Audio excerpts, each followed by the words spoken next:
For more than 55 years, Thunder Bay Hydraulics has helped keep critical equipment running through expert hydraulic cylinder repair and manufacturing. With in-house engineering, precision machining, and decades of real-world experience, their team solves tough hydraulic challenges for some of Canada's most demanding industries. Their mission is simple: a relentless pursuit of zero downtime. Learn more at www.thunderbayhydraulics.com. This is not fake news. We are just spreading facts. And the facts are more businesses have been closing than opening in Canada for 6 consecutive quarters. And outside of the pandemic, these are the worst. This is the worst startup activity that we have ever seen. The great Mark Cuban once said, "Business happens over years and years. Value is measured in the total upside of a business relationship, not by how much you squeezed out in any one deal." And we couldn't agree more. This is the Business Development Podcast, based in Edmonton, Alberta, Canada, and broadcasting to the world. You'll get expert business development advice, tips and experiences, and you'll hear interviews with business owners, CEOs, and business development reps. You'll get actionable advice on how to grow business. Brought to you by Capital Business Development, capitalbd.ca. Let's do it. Welcome to the Business Development Podcast. And now your expert host, Kelly Kennedy. Hello, welcome to episode 337 of the Business Development Podcast. And today it is my absolute pleasure to welcome to our stage Brianna Solberg. Brianna is the Director of Legislative Affairs for the Prairies and Northern Canada at the Canadian Federation of Independent Business, where she helps represent the interests of over 103,000 small and medium-sized businesses across the country. She leads advocacy, research, and policy efforts on behalf of approximately 10,000 members across her region, working closely with government officials and industry leaders to advance practical solutions on key issues, including taxation, labor, and the rising costs of doing business. With a background in public policy, legislative affairs, and sector advocacy, Brianna brings both sharp insight and real-world relevance to the conversations shaping the business environments across Western and Northern Canada. What makes Brianna such an important voice in this space is that she's not just talking about policy from a distance. She is in the work, in the conversations, and in the fight for people building, employing, and carrying so much of this country forward. She brings intelligence, conviction, and clarity to issues that directly impact entrepreneurs every single day. And when the stakes are high for small business, Brianna is one of the people making sure their voice is heard loud, clear, and impossible to ignore. Brianna, it is such an honor and a privilege to have you on our stage today. Thank you so much for having me, Kelly. Yeah, it's great to be here. And I appreciate that introduction. That's better than I could introduce myself. I was telling someone last night over dinner, they asked, "What do you do?" And I change my answer every time. Sometimes I say lobbyist, sometimes I say small business advocate. But yeah, I really appreciate that introduction. And I also feel like I should have headphones and a microphone just to set the stage. This is one of the first podcasts that I've done. And I just feel like you look very much like you're on a podcast. I wish I had the headphones. Oh, that's okay. Seriously, we've had people pop in from headsets, from their car, you name it. There's been a lot. We've interviewed pretty close to 200 people on this show already. So honestly, Your setup is, on the upper edge, actually. You're doing great. Great. Well, I'm coming to you live from Regina, Saskatchewan this morning. So happy to be here. Amazing. No, that's great. Like I said, I think like many Canadians across this country, we read the Entrepreneurial Drought report last week, and I was just like immediately, I need to understand more about what is going on here. My world, I'm an entrepreneur myself, just celebrated 5 years this year. Didn't realize how much of a big deal that actually was until I read your report. But, I've been advocating for entrepreneurship since the start of this show. A big part of the Business Development Podcast is inspiring and educating people and trying to help people make the jump, which I think is kind of a cool fit for this show, given that you're looking to advocate, for more small and medium-sized business. I had no idea how big and how impactful small and medium-sized business is in Canada. I had no idea that it was 99% of the private business in Canada, which is pretty unbelievable. And I'm really excited to just get to know you, understand the Canadian Federation of Independent Business, what your mission is, what your goals are. I'd like to chat about the report a little bit. And then, I'm a solutions guy. Let's talk about how the heck we can turn this thing around and, get Canada back on the upswing. But before we do all that, who is Brianna Solberg? How did you end up on this path that has led you to where you are today? Yeah. Originally, I'm actually from Winnipeg. Okay. So born and raised in Winnipeg, Manitoba. And when I graduated, I actually got recruited to play volleyball. So that's what brought me out to Calgary. And I did sort of sustainable development and political science undergrad there while playing volleyball. And then when I graduated, I went into the Master of Public Policy program at University of Calgary. And that program, it was a pretty economics heavy program. But from my understanding, like being in that program, they were really trying to educate like the next generation of public service workers. They were very much thinking that all of us would apply for bureaucratic roles in administration or end up in politics. Like that's the sense that I got. And I was bought in. I would sit at the back of the class, every class, and just be pumping out applications for Government of Canada. And the closest I got, I think I got through all the interviews for Service Canada, which they make you jump through so many hoops. I don't know how anybody has the patience. But at the end of the day, I ended up moving once I graduated to Regina because my husband moved here for work. And when I moved here, he just said, I think you should try the private sector first before you jump into working for the government. And, we learned a little bit about lobbying and advocacy in the Master of Public Policy program, but we learned about it in the sense that like we were all supposed to become bureaucrats. So like we needed to learn how we were going to be lobbied and how to interact with lobbyists. So I never foresaw myself becoming an advocate or lobbyist myself. But when I graduated and moved to Regina, the first job I found myself in was working with the Regina Region Home Builders Association. So learned a lot there. It was a great first job. Really loved my boss and learned about lobbying for the construction sector at the municipal and provincial level. And then a friend of mine that I actually went to school with in Calgary reached out because she was working for CFIB. And she asked if I knew anyone who was interested in a role they had for the prairies. And I said, I might be. Yes. And so the rest is history. And then I joined CFIB. It'll be four years ago now. Wow. 5 years in September. And so now, as you said, I'm the director for the prairies. So Manitoba, Saskatchewan, and the territories. So up north.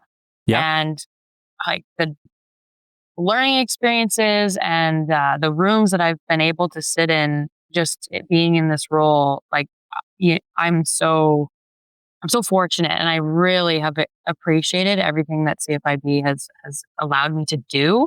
It's an organization where they really just, they support you from the ground up. There's no sky's the limit, and I've appreciated every opportunity. When I first started, I definitely had a bit of imposter syndrome, but nowadays I'm just constantly being like amazed really at the impact that our work really does have and continues to have. And this report that we will talk about is a perfect example of that, where what we say does really matter. And people will often ask me, like, as a lobbyist, like, it must be frustrating that you're constantly asking for things and like, what kind of influence do you actually have? But we do, we move the needle. And when we're speaking on behalf of 103,000 small businesses, people pay attention. And this report's a perfect example how when we say that more businesses are closing than opening, and this is a serious wake-up call, Yeah. People will listen. Governments have to listen. And business owners, unfortunately, are nodding along. Yeah, it is really hard to be in business right now. So it's unfortunate that we're having to talk about such poor circumstances for businesses, but that's really why organizations like ours exist, is to make sure that entrepreneurs and businesses can succeed. Well, on behalf of business owners across Western Canada, me included, let me just thank you so much for the hard work that you are putting into this. I like I said to you earlier, I was at my kids' football practice and I was reading the report and just thinking, my God, thank God somebody is talking about this, right? Yeah. As I told you, I run an entrepreneurship community. We have, pretty close here to 90 members at this point. And I can't tell you how many times we've been in the room having honest conversations where people are just struggling. Mm-hmm. I can't get ahead. I should just go back to work. What am I doing here trying to chase my dream? And it's I hate that. I absolutely hate that. And everyone who's listening to this show knows I'm such an advocate for entrepreneurship. But Yeah. I've sat down with Shelby, my fiance, many, many times and just said, why is it so freaking hard to get ahead in this country?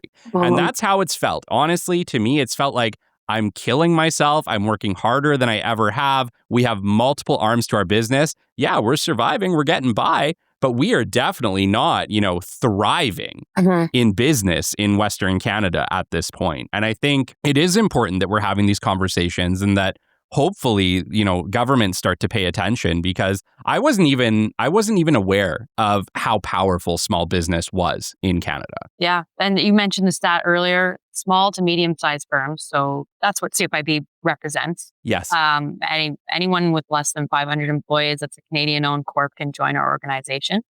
And so businesses with less than 500 employees make up 99% of all businesses in this country.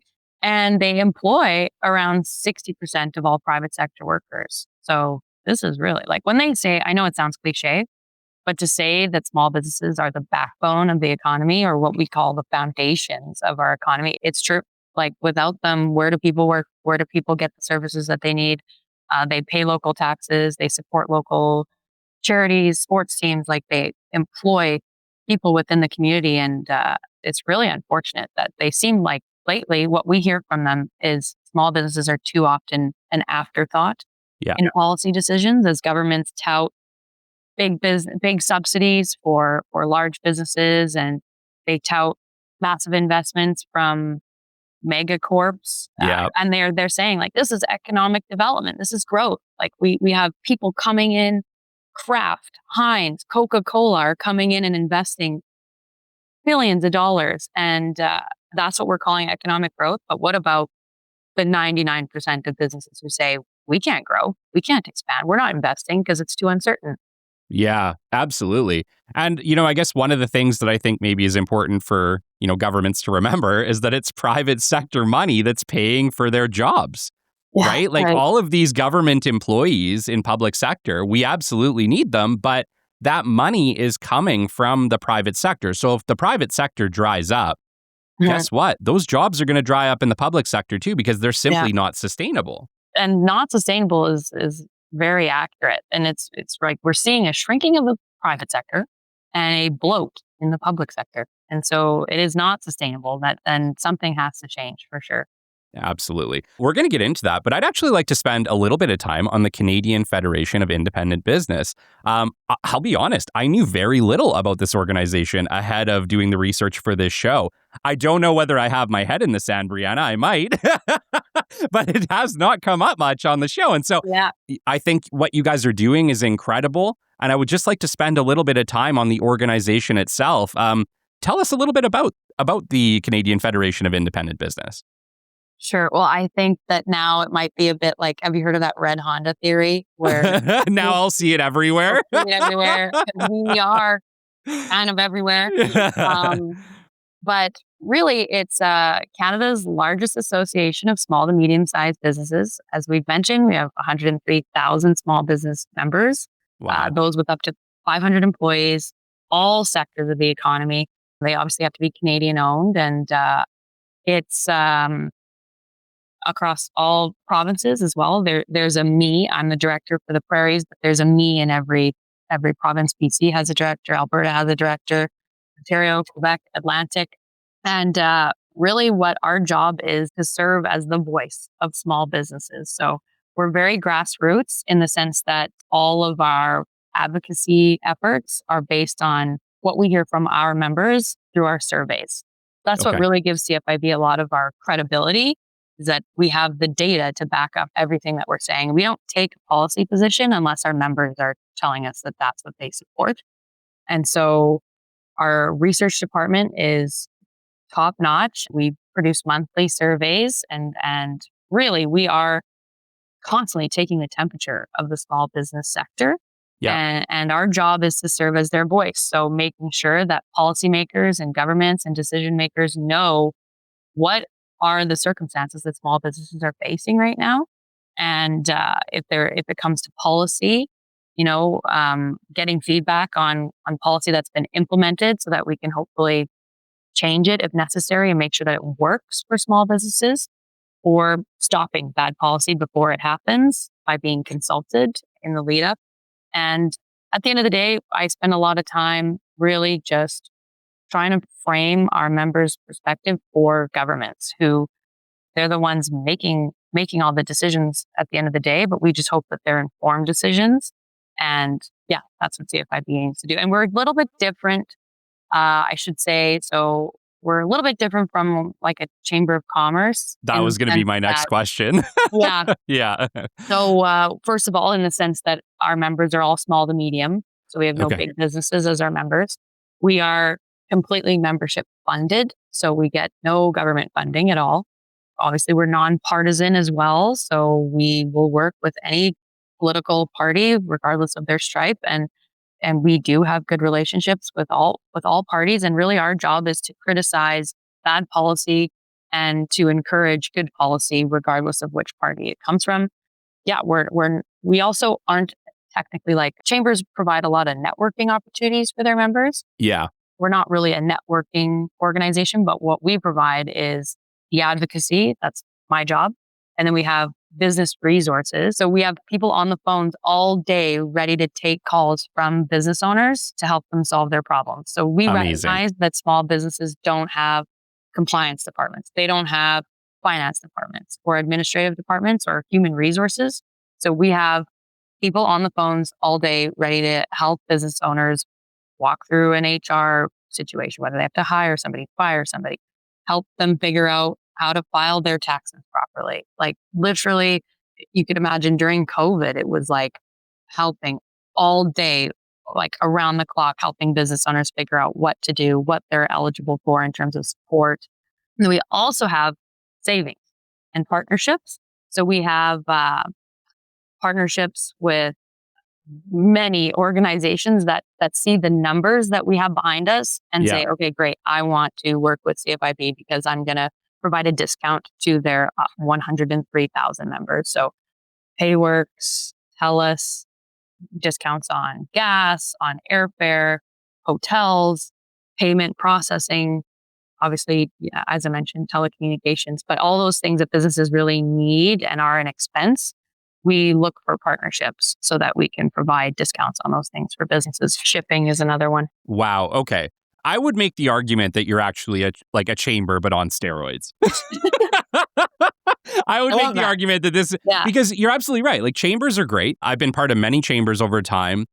I have struggled a little bit with the value of them, to be honest. I don't think that you get the same level of impact through a chamber that you necessarily hope for. I think connections is the greatest thing that a chamber does for you. So you kind of made the point that, like, that's their thing. Absolutely. That would be my argument too. But what it kind of sounds like is that while a chamber advocates locally, and they absolutely do work with, the legislature in Edmonton or whatever else, you're working on a much bigger level. You're looking at a much bigger picture. Yeah. And because we don't get any government funding, I say this keeping in mind that we do have relationships to maintain, but we get to be a little bit punchier when we're criticizing bad policy because they don't pay our salary. our members do. And so we really, if it's something that's impacting our members, we will go to bat for them. And our motto's kind of been, we never give up, never go away. So that's why I said at the beginning, you're now going to see us everywhere, because we do. We're representing all sectors and really on all matters that impact business. So you will see us everywhere, because there's virtually like not an issue that relates to business that we don't touch. Wow. No, that's incredible. And I really love the fact that you offer services like support services. I think that's a really key point here, because so many business owners are looking for a little bit of support. They don't quite understand, certain things, and just having somebody to call is super, super valuable. So I really, really love that. No, that's amazing, Brianna. Thank you so much for bringing us into the Canadian Federation for Independent Business. If you're listening to this right now, the join link will be in the show notes, as well as all posts for the show. So if you're interested in learning more, it'll be there. And it sounds like an incredible organization to support. Should we get into the meat and potatoes of our conversation now, Brianna? Yeah. Yeah. What the heck is going on in Canada? What's happening to our small businesses? Quick pause here, and thank you for tuning in and supporting the show. I want to recognize Hyperfab, a Canadian precision fabrication company built by the team behind Hypervac Technologies, supporting projects in both Canada and the United States. They focus on high-quality sheet metal, fast turnaround, and solving complex fabrication challenges when it matters most. Hyperfab is proud to be our title sponsor for 2026. Thanks for listening. Let's get back to the show. Yeah, so it's something we have decided to call the Entrepreneurial Drought. And it sounds bad, because it is. So essentially, when you think of startup of small businesses and the economy of small businesses as a pipeline, that pipeline is drying up. So we have a drought. And essentially the findings of this report are really stark, and they're based on Statistics Canada findings. So we have the facts to back it up, and that's what we're essentially doing. This is not fake news. We are just spreading facts. And the facts are, more businesses have been closing than opening in Canada for 6 consecutive quarters. And outside of the pandemic, this is the worst startup activity that we have ever seen. Wow. And so the trend of overall business creation started to slow in the 80s. And that's what we have data to back that up as well. But the actual net negative numbers that we're seeing now, this has been since early 2024. So as I said, 6 consecutive quarters of this. And in addition to that, we have our own CFIB data indicating that 55% of small businesses would not recommend that the next generation start a business right now. Yeah. So when you have people who have started and grown and broken their back to build something of their own, saying that they wouldn't recommend someone else do so, that's something governments need to take seriously, because that means that like the next generation of entrepreneurs is essentially being discouraged. So why would they start if those who have done it already say it's not worth the risk? So things need to change if we want to reverse this trend and end the entrepreneurial drought. Yeah. I want to spend a little bit of time back on the 80s data, actually. And maybe you can help me understand it a little bit more, because the 80s looked to be like a pretty booming time in Canada. It looked pretty great. I think it showed something like 24 businesses started for every 100 businesses. Help me understand that data a little bit. I might be misrepresenting it. Look, I wasn't alive in the 80s, so I don't know. I don't know me whether neither. it was.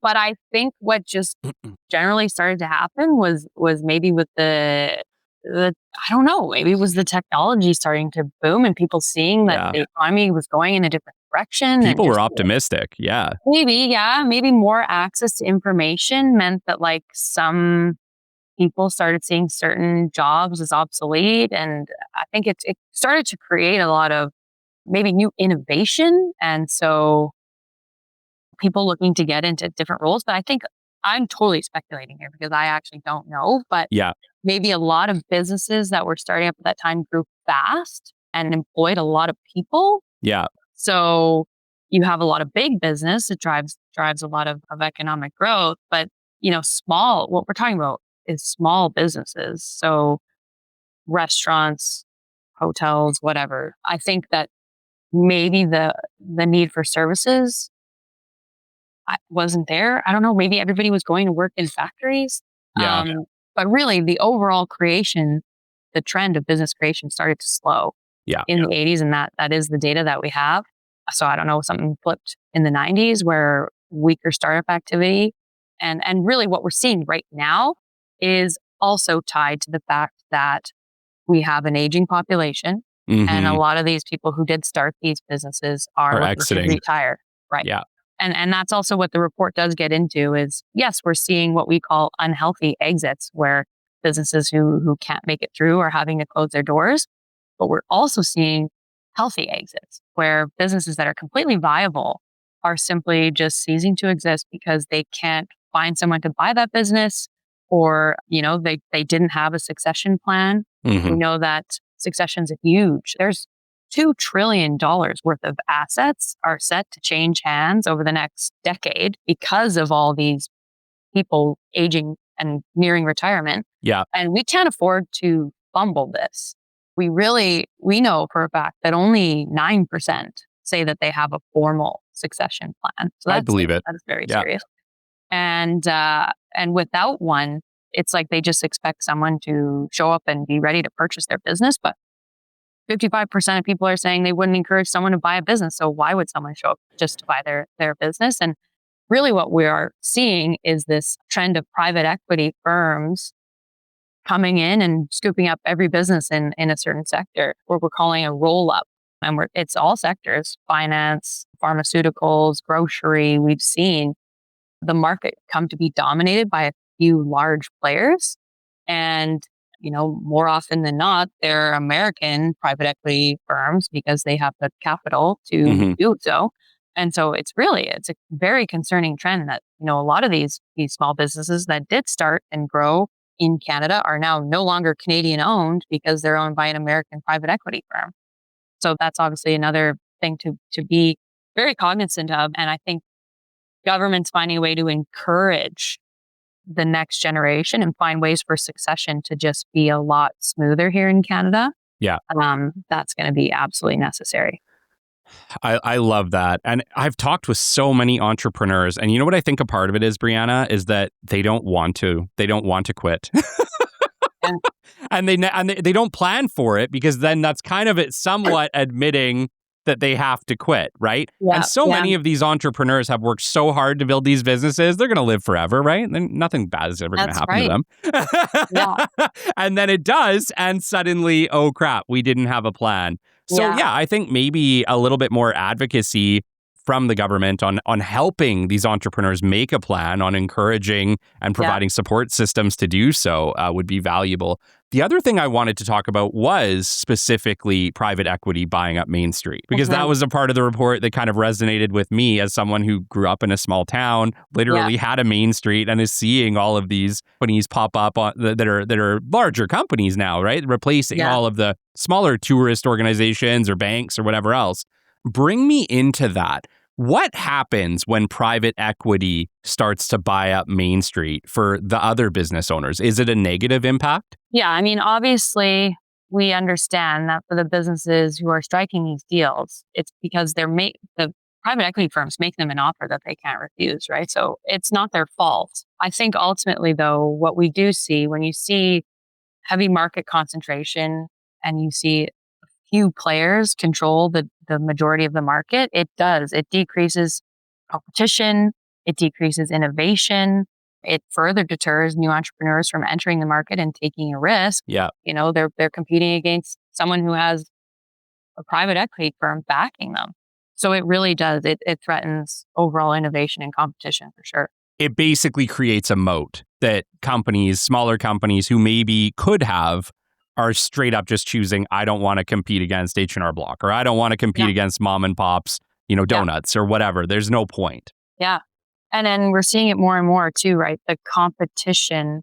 That's another thing that our report does get into, is supporting business means more than just supporting big business. We have to focus on small business and improve. We got to look at the Competition Act. And as the government does look to review this act, we have to make sure that we create a level playing field and that small businesses have the chance to compete and succeed. Because otherwise, like I said, we want a vibrant, dynamic economy, but it won't it won't be that way if we continue to see the market just dominated by single large firms. Amazing. Let's spend some time there, because one of the gripes that I've had as a business owner, doing a lot of things, I do multiple podcasts, I've started multiple branches of my business, I've done a lot. And one of the complaints that I've kind of had along the way is that a lot of the local resources that have government grants or government ties, none of that stuff applies. Like, there's so many businesses where it kind of feels like, man, I sure could use some help right now. And there's literally nothing out there that's truly valuable, that makes a big difference for small business, unless you're in tech, unless you're in med tech or something along those lines that they're willing to dump a lot of money to support. But like, we're talking about such a small fraction of the businesses out there that need help. It kind of blows my mind. Bring me into your conversations with government. Why is it that they seem so reluctant to help smaller private business? Well, right now, I think it's really just about headline grabbing announcements. They want to make it look like, you want to announce $1 billion deal that you've just struck, or like that you're attracting foreign investment, and you want to make it look like that's economic growth. But in reality, you're ignoring the fact that these businesses may be small. The amount of economic contribution individually that they may provide may be small, but they are the masses. Like we said, 99% of all businesses. So if we continue to see more businesses closing than opening, that's when it'll be too late, really. What we're seeing now really should be taken as a warning sign. It's really interesting because, I've busted my butt to build this show. I think at this point, we are the largest business podcast coming out of Edmonton. We're rallying pretty high for international impact for Alberta. And yet there's still no support. There's zero support for media outlets like me trying to, help business within Canada. Shine a big spotlight on our province, on Canada and what we're doing.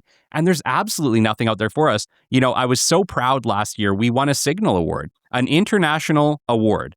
We got bronze, but we were competing against billion-dollar networks from around the world, many of them in US, BNN, you name it. And somehow, as a small independent show, privately funded, we still managed to place, which I thought was pretty incredible.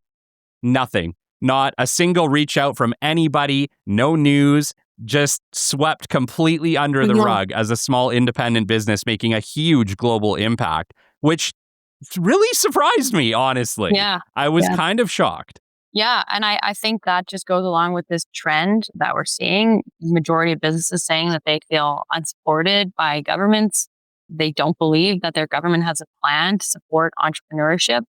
We saw coast to coast, really, provincial budgets come out this year, and virtually none of them had a small business platform or plan to support small businesses.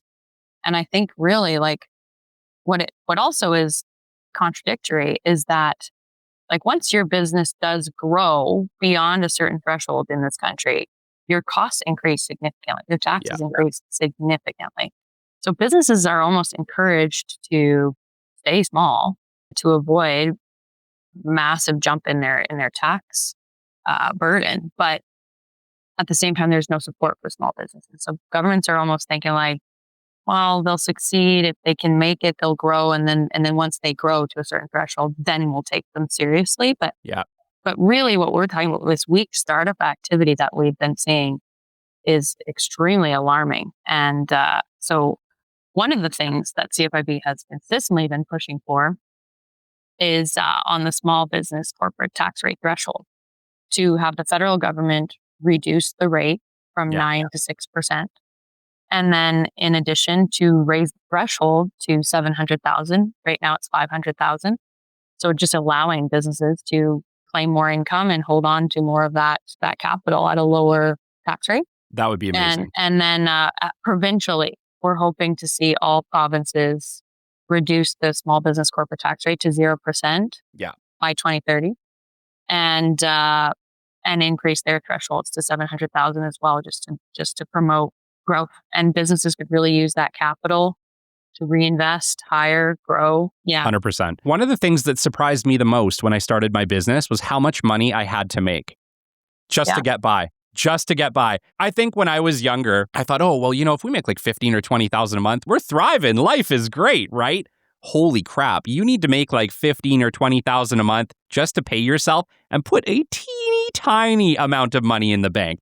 Like Yeah. it never ceases to amaze me how hard entrepreneurs have to work simply to pay themselves a reasonable salary. Not a amazing salary, a reasonable salary, likely less than they were making when they were employees. Totally. And not to mention, if you want to hire employees. Oh, that's just that's just off the table for so many businesses. Not even possible. Almost everybody I know is now looking to hire consultants or contractors as opposed to employees because they simply cannot afford the consistent pay of an employee. Yeah. And if you want to grow and expand, you need help. You need to be able to hire staff. Absolutely. And another issue that our report does get into, even those who can afford to bring on staff are unfortunately facing labor shortages. Yeah. And that's a problem that really in Canada, it started before the pandemic, the consistent skilled labor shortage that we've been seeing. Pandemic sort of exacerbated that. We saw for some reason, a lot of people are just unwilling to do certain work these days. And we know that small business owners themselves, CFIB put out a report a couple years ago that showed that the owner themselves will work 59-hour work weeks just to make up for the lack of staff. 100%. So they are breaking their backs just trying to cover the hours that they really could use the help, but either they can't afford it or they can't find somebody with the skills they need. Oh my gosh. And I just want to shout out all the business owners right now. You guys are incredible. Guys and gals out there are working their butts off, trying to keep their doors open. Us included. Big hand up, right? Like I could work all hours of the day if it was allowed. Yeah. It just is what it is. It's so much work to keep up, right? And we do it because we love what we're doing. Absolutely. I feel like you have to have massive passion for whatever entrepreneurial journey you were hopping on because you are going to work your butt off. And my gosh, do I ever just hope you guys are successful. Yeah. And I'm so thankful that we have people like you out there advocating on our behalf, Brianna. Like, thank you so much for choosing the line of work you have. We know that, for our members, around half of them say that skilled labor shortages are the number one factor that limits them from growing and expanding. Wow. Unfortunately, the trend that we've seen overtake labor shortages recently is the lack of consumer demand. So that means that businesses aren't bringing in the revenues that they hope to bring in, which is what we say it's creating sort of a perfect storm because we know that every line item in their budget has increased costs across the board for everything, rent, wages, utilities, insurance, you name it. It's more expensive now.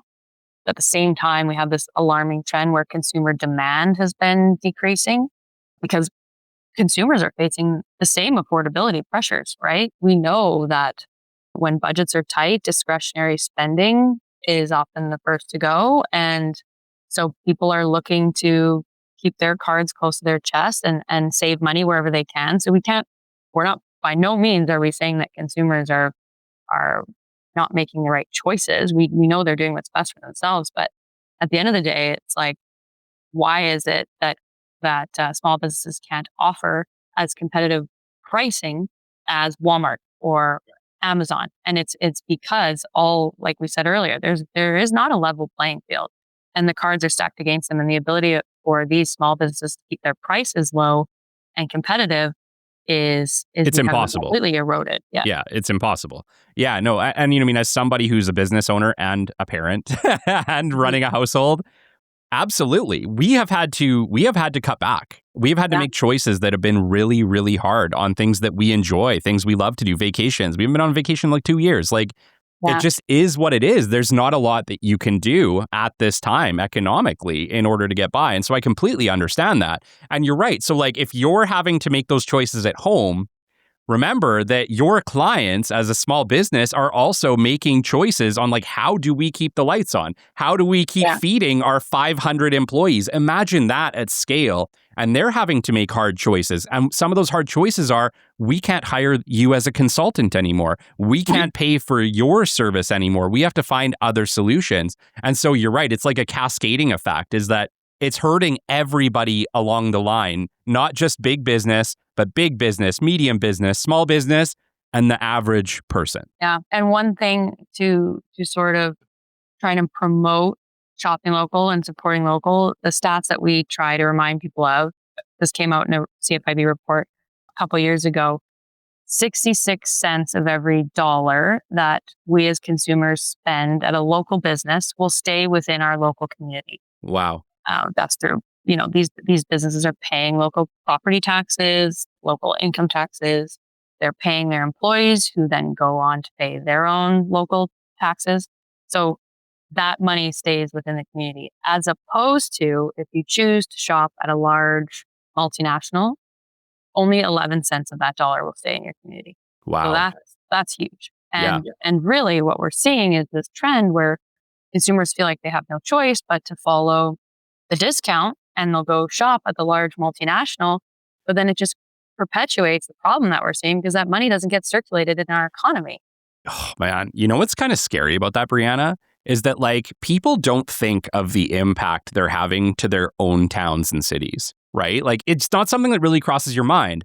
But over 20 years, 30 years of that amount of money not going into your community, what does that mean for your schools, your grocery stores, your local experience, your crime rate, your everything? Like the whole community suffers. Yeah, exactly. The vibrancy and the dynamism of our communities. It's also like, where do you want your kid to be able to get their first job? Like these are the businesses that are going to be employing young, the next generation of workers in the market. And it really is just, all the cards are stacked against them right now. And that's really, in a nutshell, what this report does. Back to the report for a second, it's a two-part report. So the first part really laid out all the data that proves that this is happening. We can't ignore it. And part two, which it comes out on the 27th, part two is about solutions. So it actually makes a series of recommendations for governments to address all of the issues that we identify are the issues that are barricading businesses from succeeding. So it's broken down into three key priority areas for action. The first one being reducing the cost of doing business. As we said, costs across the board have increased. Yeah. Heavy tax burden additionally. The second key priority area is to look at cutting red tape, which is something we'll get into. We haven't even touched that subject yet. And the third is addressing the evolving labor market. So the fact that we are seeing skilled labor shortages, a lot of people are nearing retirement and aging out of the labor market. And we also know that we have traditionally relied really heavily on immigration to fill gaps in our labor market. And that's something that with the clampdown we're seeing now on immigration, that's creating significant challenges. And unfortunately, the changes we've seen to the temporary foreign worker program, meaning that a lot of small businesses who had been relying on that program out of absolute necessity will lose access to the workers that they have, which is a huge hit to their productivity. And that's obviously a very kind of hot political topic right now, the immigration piece. But we know for a fact that of our members who said that they used the temporary foreign worker program, the majority of them said that they won't be able to continue. Their business will close if they don't have access to that labor because they've exhausted the local labor market. Yeah. And they have not been able to find the staff that they need. I do have a question for you about that, Brianna. I think we're pretty close to the same age. I'm 37. I remember being a kid, and when you went to Superstore or you went to McDonald's or you went to Tim Hortons, it was other kids, right? Like we were 14, 15. Your first job was working at Superstore, maybe working at Walmart, maybe working at Tim Hortons or McDonald's. And like that was just like how kids got their start, got their work experience, right? Our nanny last year was working with us because she was in college and she could not find a job, being the other side of that. And so I kind of see a double-sided problem there, where the young people are not being given a chance at some of these organizations because of the temporary foreign worker program. Yeah. And unfortunately, I think that there are a lot of misconceptions about this. I think that for whatever reason, we have heard anecdotally that some people say, my kid can't get a job at McDonald's these days because of all these immigrants have taken all the jobs. When I say that these people are not low wage workers, they're not minimum wage workers, they are coming here because they are filling a skilled labor gap. And often it is more expensive for a business to bring in a temporary foreign worker than it would be to hire a local. Okay. And I'm speaking to our members. I mentioned McDonald's, but I can't speak to McDonald's since they're not our members. But Sure. when we're talking about our small business members, they are paying more to bring in a temporary foreign worker because they have to pay the application fees. They have to do a labor market impact assessment. They have to prove that they have somewhere safe and affordable for this person to live. So they've proven that there's no one here who can do that job through a labor market impact assessment. And they're bringing that person in after paying thousands of dollars in fees. And the low wage stream where workers can come in and earn the prevailing minimum wage, that is very limited. So that's only about 10% of the people coming in. The high wage stream where these people are earning above the prevailing wage, that's the majority of these workers. And so I think there's a lot of misconceptions about, people are just hiring cheap foreign labor. That's not the case. They have exhausted their options looking in the local market, and they're simply finding that there's just not a lack of applicants with the skills that they need. So really, I think, when we're talking about entry-level positions for youth or young Canadians, I want to believe that those still exist and they are there. I think what we're finding is a lack of applicants. Like, I don't know what it is. Now we just be speaking anecdotally. Sure. I think a lot of parents are finding they don't want to send their kid to apply at McDonald's or Co-op or Superstore because there are security guards working at McDonald's and Co-op and Superstore. Is it safe for me to send my kid to work there? Really, that becomes the question. And I live in a small town and there are security guards at the doors of the grocery store. So exactly. Yeah. So I think that there are a lot of just compounding issues and pressures. And I'm not saying, by no means am I saying that our immigration system is perfect. I know that it's flawed. We know that it's flawed. Yeah. There are people who will abuse the system, as there are with any policy. But it is really a lifeline for many small businesses, that temporary foreign worker program. Okay. I want to ask you another question from when we were kids. I know it was a while ago.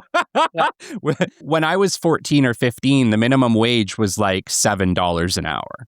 Right. I think I got my first job at Superstore for like $7.20 an hour or something like that.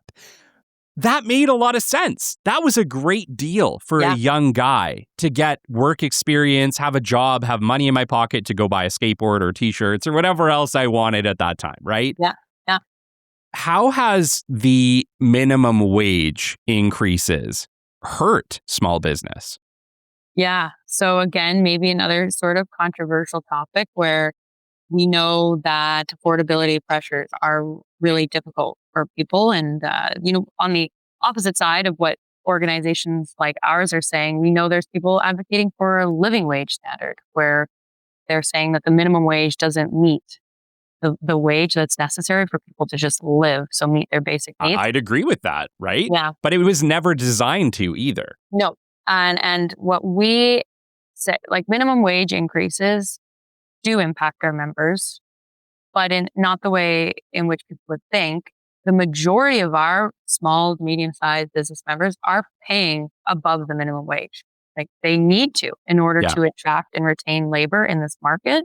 Sure. But unfortunately, when the minimum wage is mandated to increase, everybody gets a bump.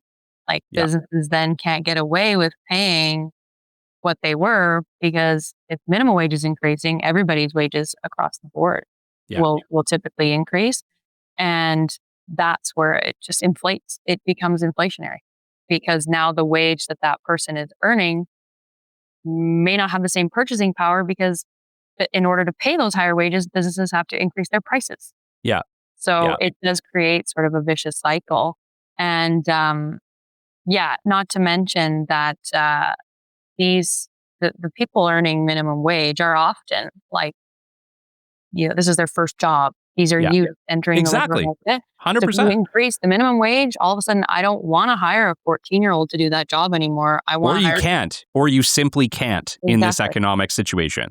Yeah, exactly. You want to hire somebody who can who has skills and experience if you're going to have to pay them way above the minimum. So yeah. And what we advocate for typically is if minimum wage is going to increase, we have to consult businesses so that they're aware of this. It's not happening overnight with a surprise announcement. And then in addition to that, like before looking at hiking the minimum wage, the government should be looking at ways to make things more affordable so that it increases the purchasing power of the wages that people are already earning. That is the idea behind it, but it never works out that way. Yeah. And then also like allow people to keep more of their paychecks. Yeah. Like stop taxing the heck out of their paychecks and increase basic personal amount or lower personal income taxes. Let them hold on to more of their money so that, don't put all the pressure on businesses who clearly are struggling to help people through this affordability crisis. Yeah, absolutely. No, thank you for that. Thank you for going there with me. I know it's a bit of a tough situation, a tough topic to go over, and I'm not sure there's any right or wrong answers. I think everyone has to question the decisions being made, including raising minimum wage, raising taxes, things like that. More people need to be questioning, well, what does this mean for me? What does this mean for my kids, right? I'm a dad. I'm thinking about what does 20 years from now look like for my kids? And honestly, I'm pretty scared about it, Brianna. Yeah. Who knows? By then they could be earning $30 an hour as the minimum wage, but probably. Yeah. and a house is $1.5 million. Yeah. And that's just the way it is, right? I totally could be going that way. A 100%. one-bedroom apartment in Edmonton. In Vancouver, it already is, isn't it?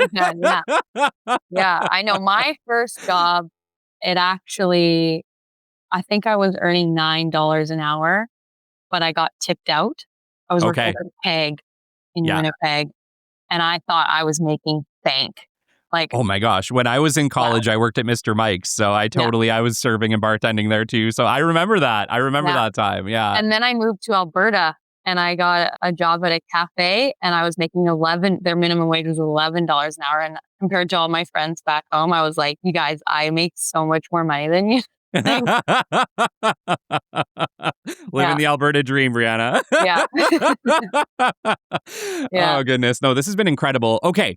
I know we're kind of closing in on time, but I want to spend a little bit of time on some solutions because as of this release of the show, your solutions side of this conversation, part 2, has been out for a couple days.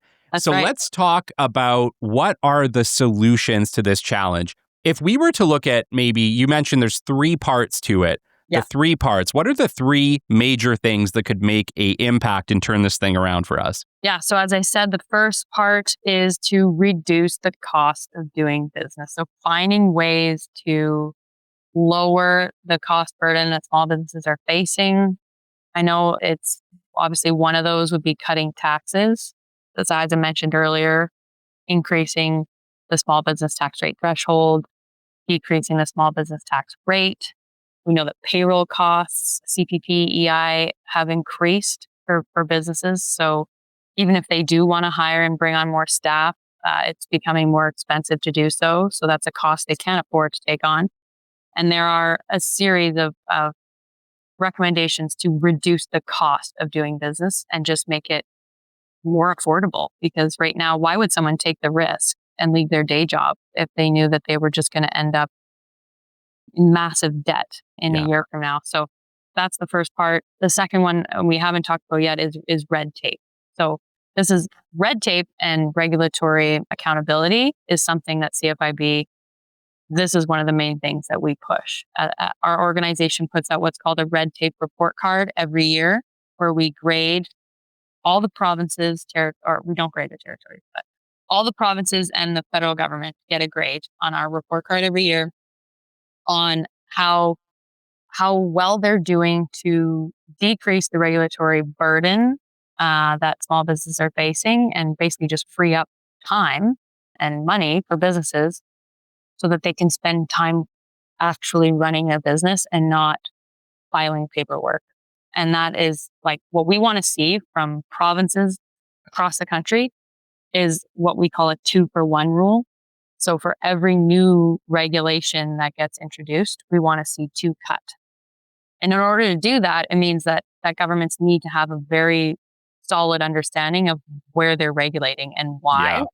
And they need to count the number of regulations, because otherwise, what we say, it's like the equivalent of stepping on a scale or trying to lose weight without ever stepping on a scale. Sure. If you're not measuring it, how do you know if you're winning? Yeah. So we have to measure what we're regulating and how much regulation we actually have and why. Because often we don't review these things, then they could be so outdated and so irrelevant, and they're just simply because no one's looking at it, Sure. they remain in place, and it could be causing so much chaos and headaches for business owners. So we really need to work at reducing the red tape burden. And there's a whole section of recommendations on that in the report. It also talks about internal trade barriers, so that we know that there's a huge cost to the fact that it is easier to trade internationally across the border with the US than it is, in many cases, than it is across our provincial borders internally. Sure. So we have to work at moving towards a free market within Canada so that goods and services and labor can move across borders. What we say is we want to see absolute mutual recognition. So if a good or service is good enough and it's been approved in one province, why isn't it automatically approved in another province if we are truly one nation and an economic union? Yeah. Perfect example of that is meat standards. If meat is good enough to consume in Alberta, why is it not automatically good enough to consume in Saskatchewan? Let me give you another example. So I've worked for plenty of industrial service companies who, if they are doing work in British Columbia or Saskatchewan, make sure that they swap out the plates or they rent a vehicle that's in that area so that they don't get essentially assaulted for working in those provinces as an Albertan. Yeah. And what we want to see, hopefully, is governments move towards, obviously, we want to see Canadian procurement. That's first and foremost. But the definition of a Canadian business shouldn't matter which province you came from. It should not. So we do hope that sort of those stereotypes go away. And we hope that people are okay to say, you know what, if an Albertan company wins a bid to fix the roads here in Saskatchewan, so be it. Maybe a Saskatchewan business will go and win a bid to fix the roads in Alberta. Who knows? Yeah. The ease in which businesses move across provinces is just it's something that there's been way too many barriers for too long. Well, think about that for a second. What it's an indicator of is actually how bad it is, right? If companies feel, or people, or, I'm an Albertan, I'm a proud Albertan. There's proud people from BC, proud people from Saskatchewan, go Riders. My fiance and her family's from Saskatchewan, so I have to say it. And I get it. I'm actually not hating on any of them. It's an indication of how bad business in Canada is at this time, that they feel like, I need to protect my friends. I need to protect my family. We need to make sure that local companies are thriving. I actually am not hating on them at all. I think it's an indicator that if things were better, that wouldn't happen. If there wasn't, if business was booming in Canada, nobody would care. It's an indicator of how bad it is. Totally. I get it. People get siloed. And and then we are not functioning as a true economic union right now. And I will say that there has been more progress in the last year and a half on internal trade than there has been over the last 10 years, or since CFIB really started raising the alarm bells on this. And that's because we've been put in a very precarious situation with our trade relationship with the US. So we've had to look internally on how we can sort of promote interprovincial trade. And the IMF has put some numbers out that if we were to actually fully remove internal trade barriers, that'd be the equivalent to unlocking $210 billion in the potential for our GDP to grow. And I think that what we're leaving on the table, there's so much opportunity, but provinces have become a bit protectionist, as you can 100%. imagine. It's about protecting their own tax base and protecting opportunities. Like politically, it's about protecting opportunities for those people who are opposed to this idea. But I think that if everybody in Canada was really actually proud to be Canadian, then it wouldn't matter which province their services or labor or goods came from. It's about being part of Canada, right? Yeah. And promoting the growth of our country. Yeah, absolutely. Absolutely. And, I made a case a while ago that all leaders of this country should be doing everything possible to make Canadians proud to be Canadian, right? Totally. You're seeing people proud to be provincial. Yeah. Why? Because nobody is doing a great job at trying to unite the country, removing trade barriers, showing us that we are part of something bigger, right? I think governments, if I was to make a call today on the things they should be doing, it should be unite the country first, would be the best thing they could have been doing. Yeah. And we did see that a little bit at the start of the trade war with the US. We saw come together. They were calling it Team Canada. And like I said, that's when we really started to see a lot of progress on this internal trade file.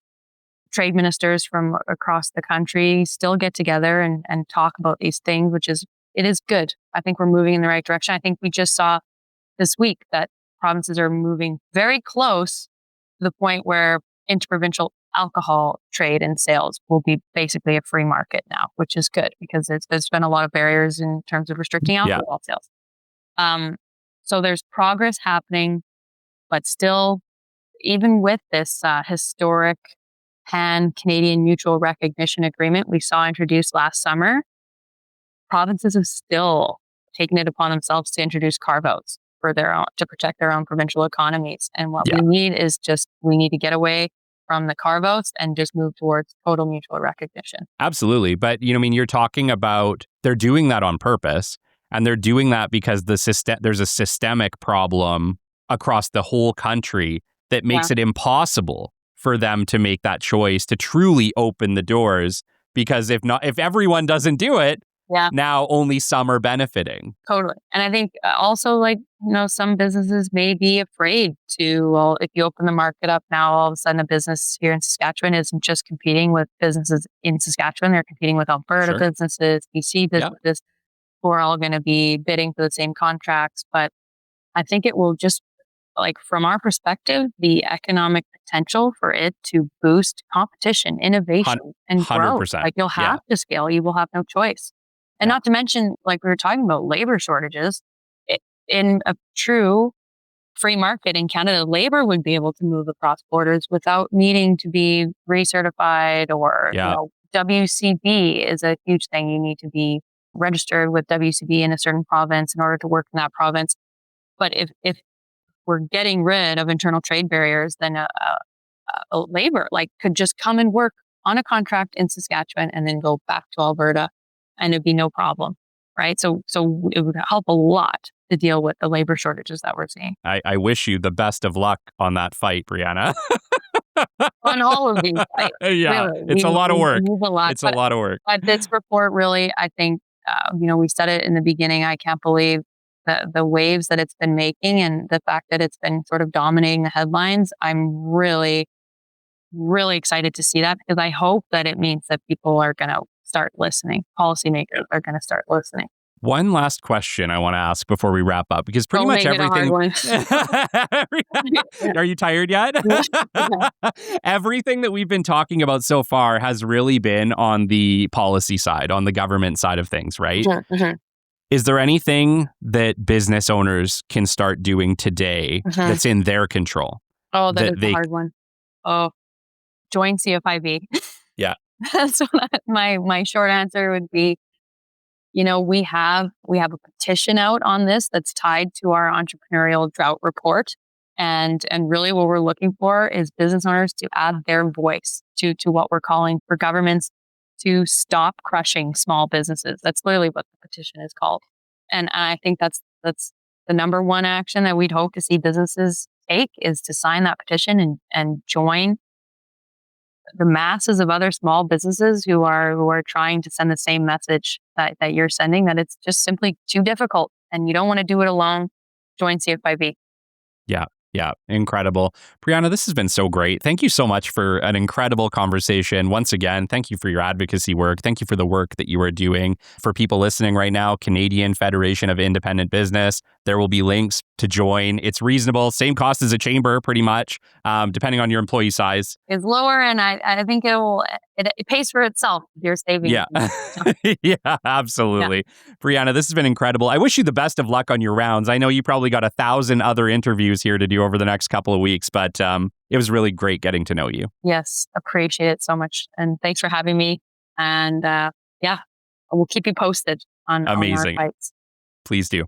Until next time, you've been listening to the Business Development Podcast, and we'll catch you on the flip side. This has been the Business Development Podcast with Kelly Kennedy. Kelly has 15 years in sales and business development experience within the Alberta oil and gas industry and founded his own business development firm in 2020. His passion and his specialization is in customer relationship generation and business development.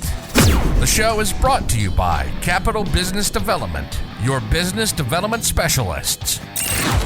For more, we invite you to the website at www.capitalbd.ca. See you next time on the Business Development Podcast.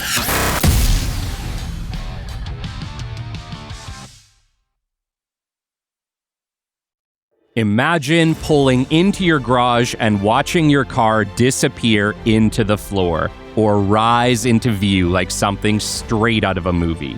That's what Atlas Elite Lifts delivers.